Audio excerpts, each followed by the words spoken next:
தன்னை மறந்து மண்ணில் விழுந்து இளமை மலரின் மீது கண்ணை இழந்த வந்து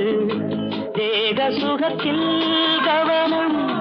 காட்டு வழியில் பயணம் கங்கை நதிக்கு மண்ணில் அணையா இளமையெனும் பூங்காற்று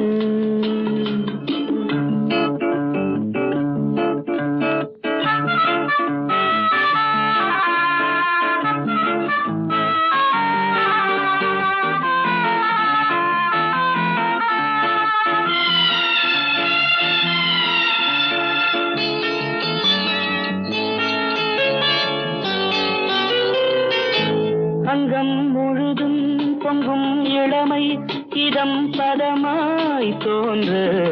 அள்ளி அணைத்த